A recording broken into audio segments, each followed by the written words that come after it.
Hare Krishna. Welcome devotees to the Gita Daily session. Today we'll be discussing Bhagavad Gita 1426. So I would like to thank all devotees who are joining regularly for the sessions. So let's start by taking the blessings of the Lord, Jagannath Baldev Subhadra Maya Sudarshan, Lakshmi Narsimhadev Karnitaya Panchatattva. Let's pray that by their blessings we can understand the transcendental topics of Bhagavad Gita. So let's recite the prayers together.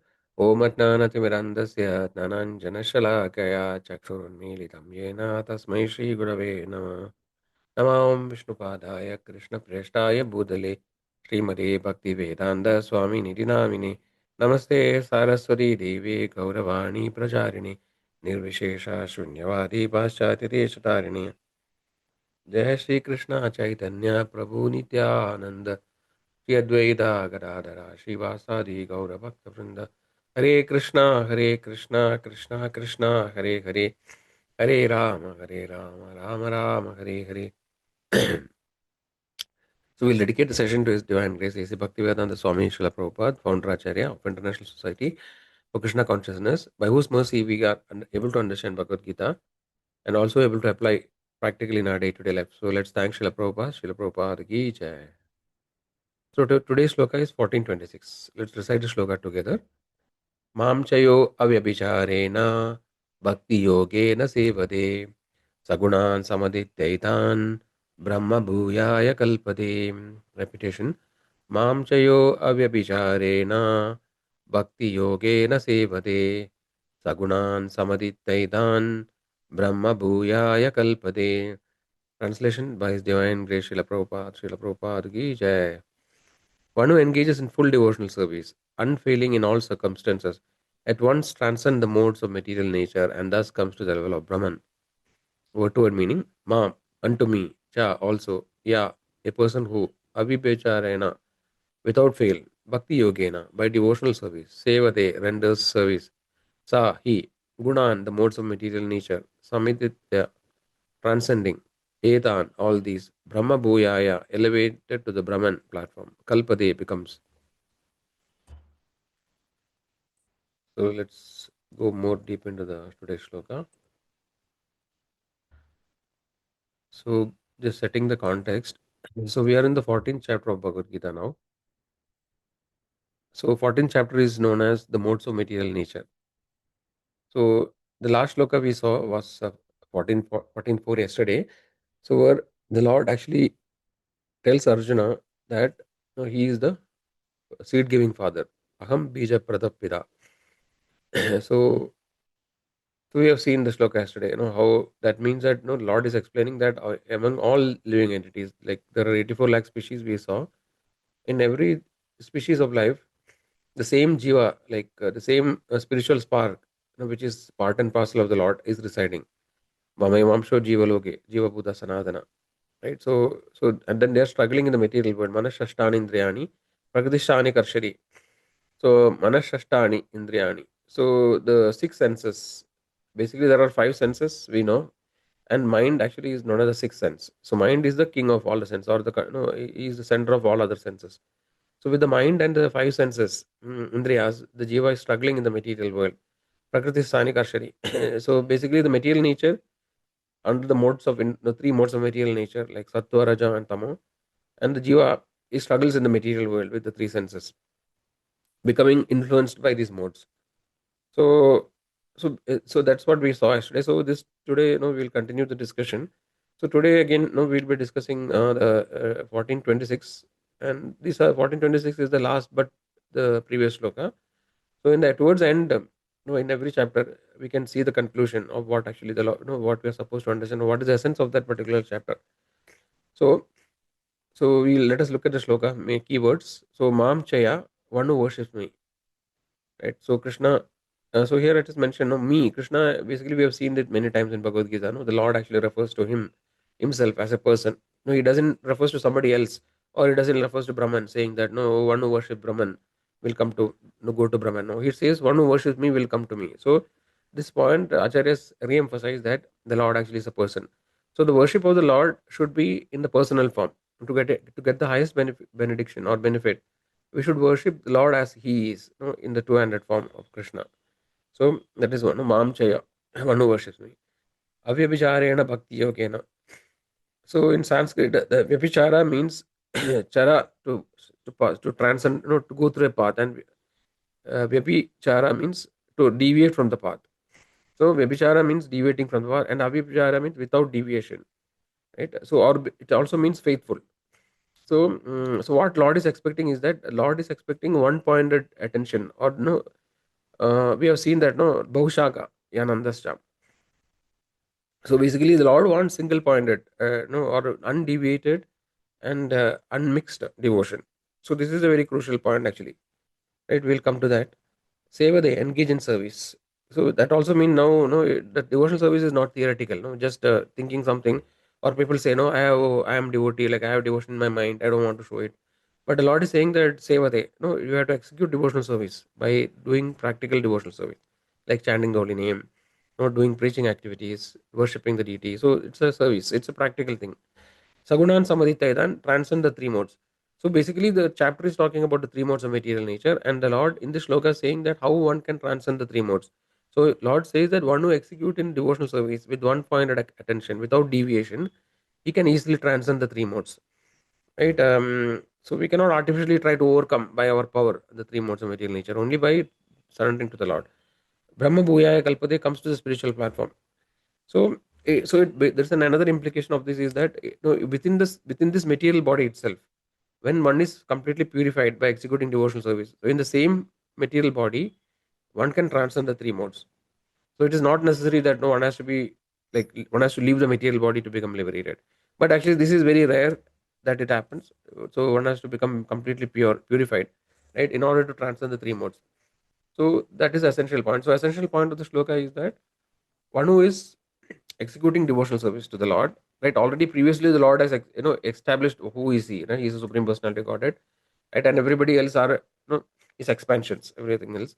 And we have and Lord also established that devotional service is the highest process compared to all other process. In the previous chapter also, we saw that when Krishna Arjuna asked, no, which is better, like the impersonal path or the personal path. So Lord clearly established the personal worship of Him, right, as Krishna in the personal form, and in pure devotional service is the highest path, right? And then the Lord in this shloka says that by executing such devotional service, personal worship of the Lord, without deviation, one can transcend the three modes of material nature and comes to the transcendental platform. So this is the essence of today's topic. So we'll little bit see the three modes of material nature. No, we have discussed it earlier about the three modes. So the three modes essentially are sattva-guna, rajoguna, and tamoguna, right? We have seen that. So let us look at some example, to understand it in a little more detail.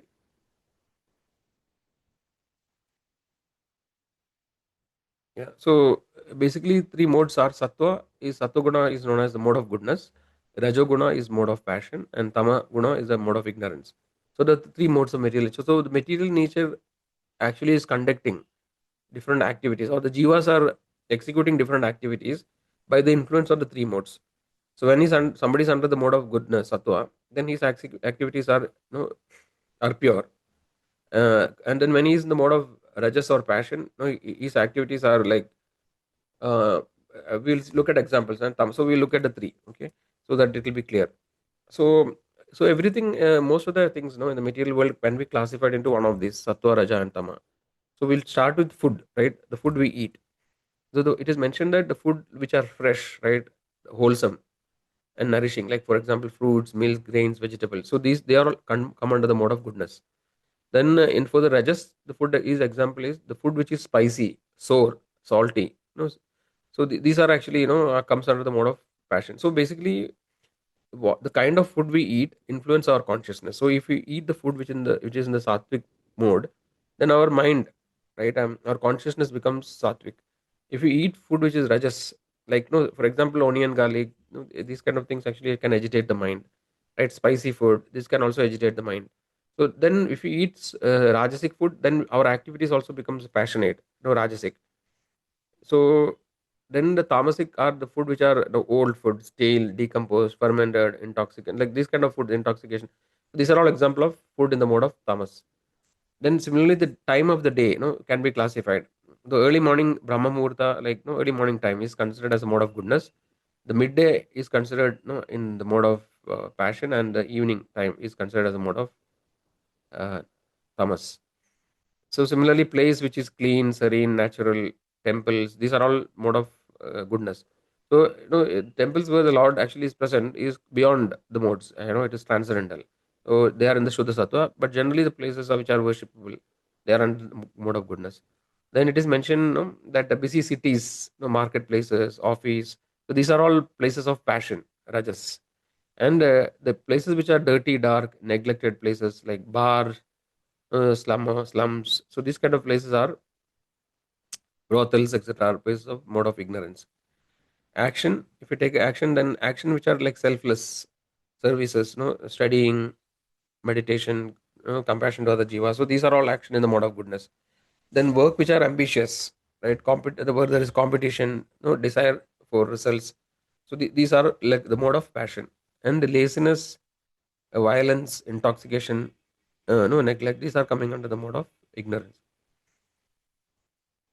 So the person in the mode of goodness, his mind will be like calm, content, discriminating and truthful.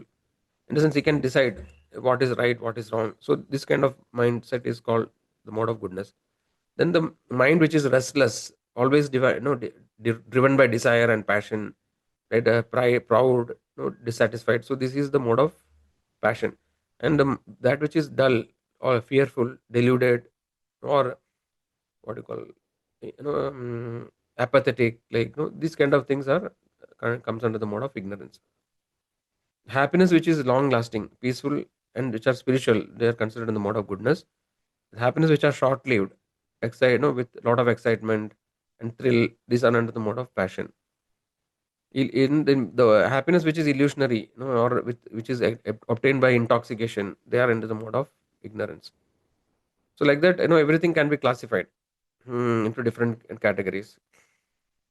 The speech which is gentle, truthful, and beneficial, they are in the mode of goodness. The speech which is manipulative, boastful, argumentative, in the mode of passion. And that which is in the harsh, deceitful, and vulgar, it comes under the mode of ignorance. So goal, if you take the goal, one who has liberation as the goal, or no, or consider harmony or spiritual growth, those that goals are in the category of mode of goodness. The one who is have set the goal of material prosperity, recognition, fame, control or others, so this is the mode of passion.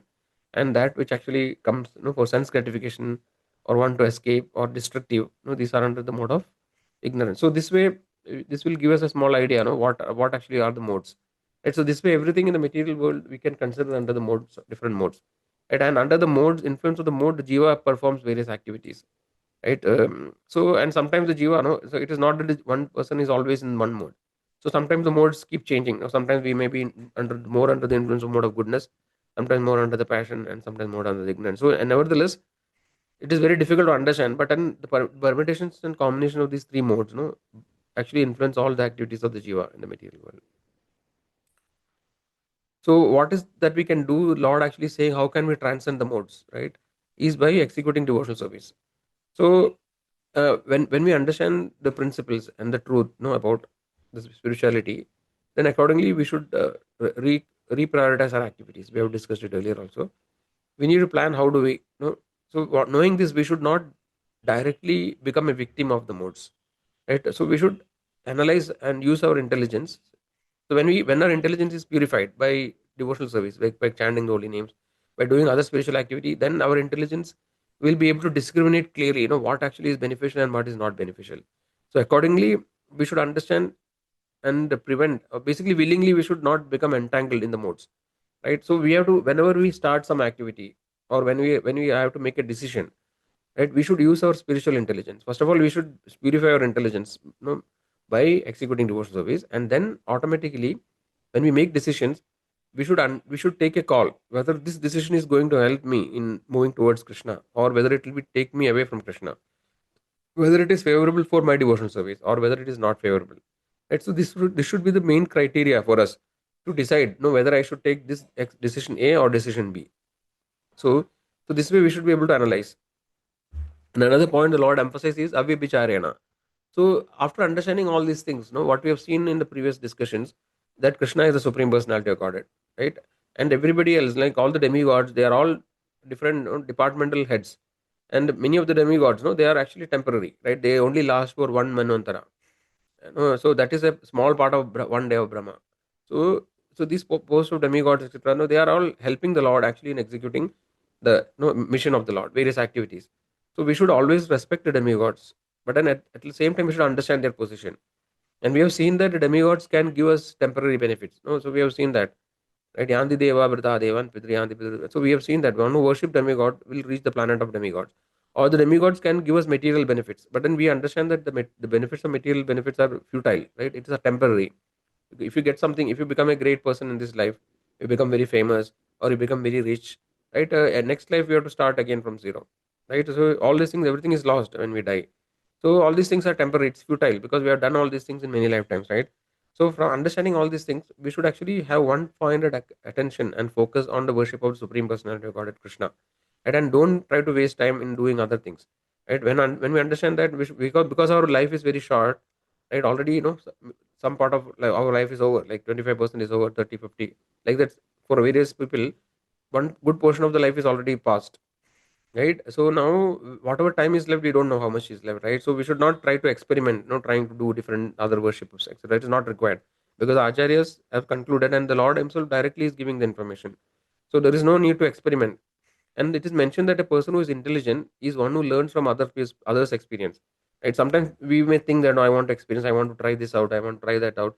So actually, no, there are many people who do, like, they think that they are devotees, but then they do all different kind of activities. They do some meditation, some yoga.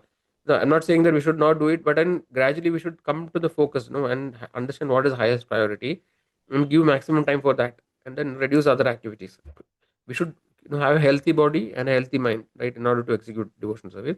So for that, what is required we should do, but then don't overdo the things, right? So the point is that, avibhicharana means without deviation, with proper focus attention, and without no bhaushaga.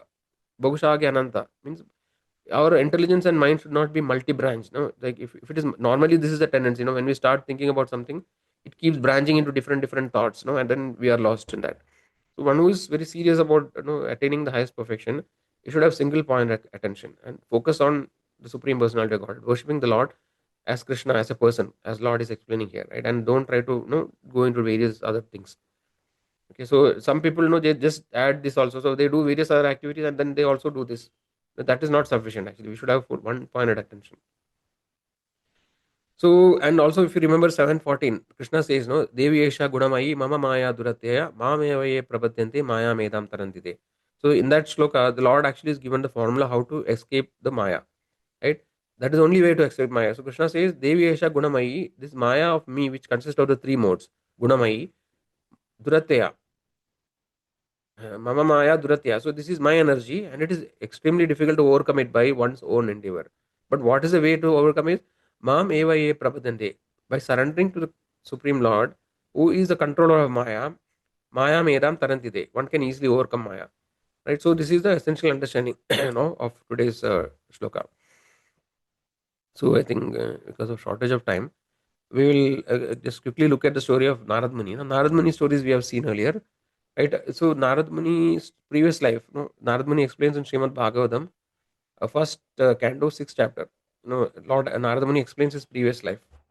So there actually he mentions that, no, in his previous life he was a small boy, right? In the sense, he was a maid servant's son, right? And he was living in the forest. His mother was a maid servant who was helping the sages in the forest, right? So she was helping them in the course, right? So, and once actually Narad Muni got an opportunity to serve the great sages.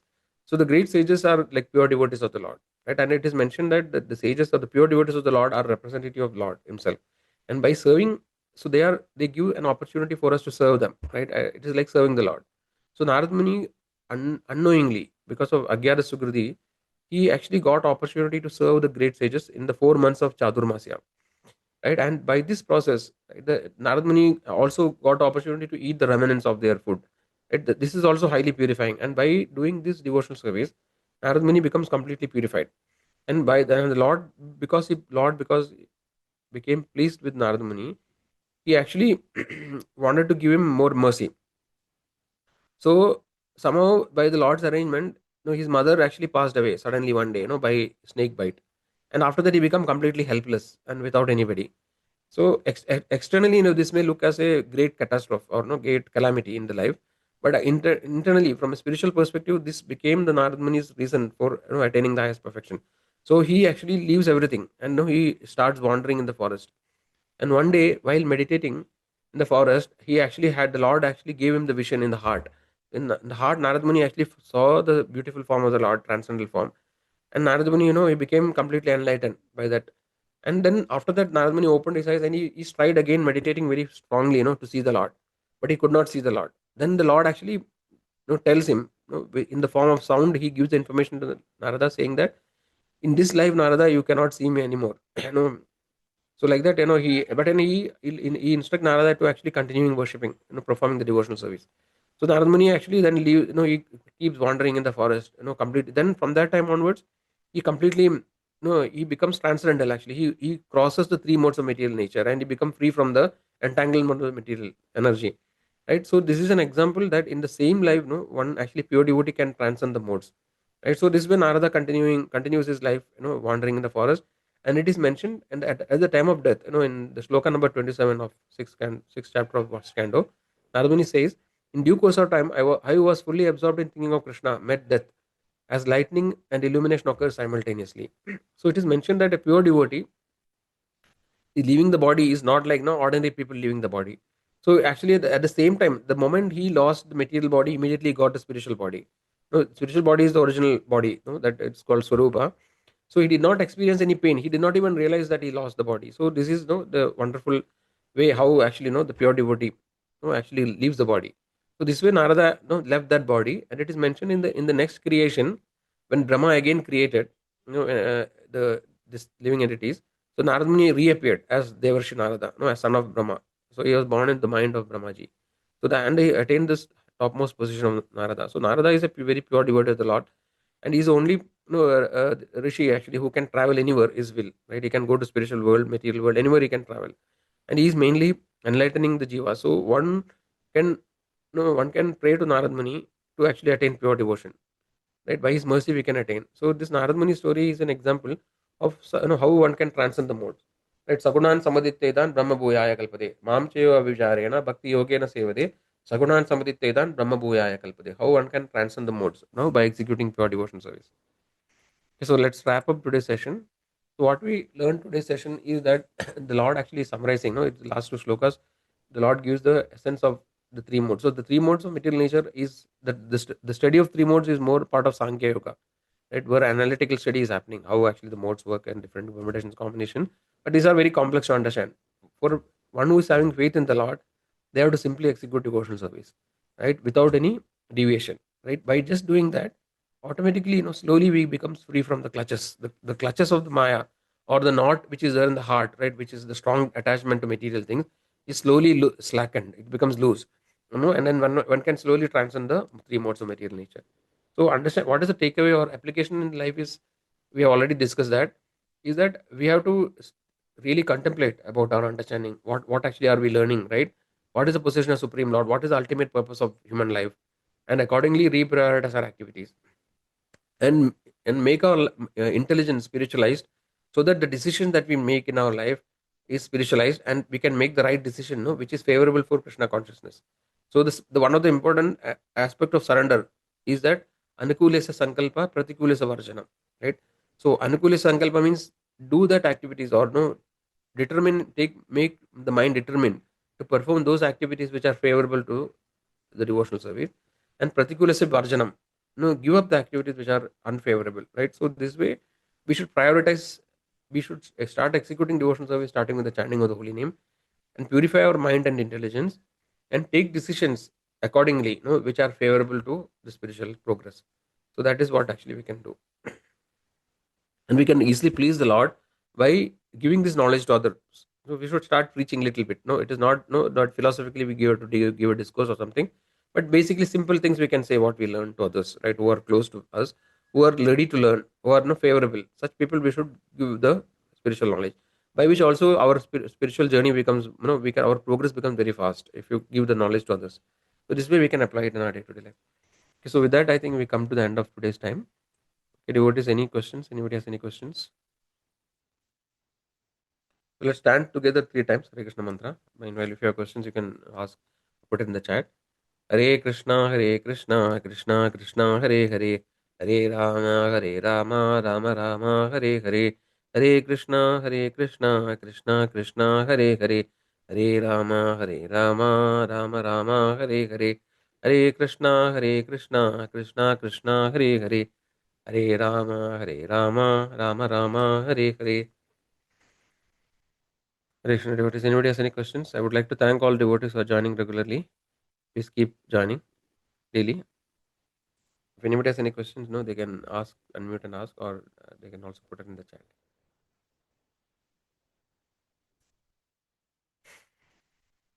Okay, no questions, then I think we'll end here.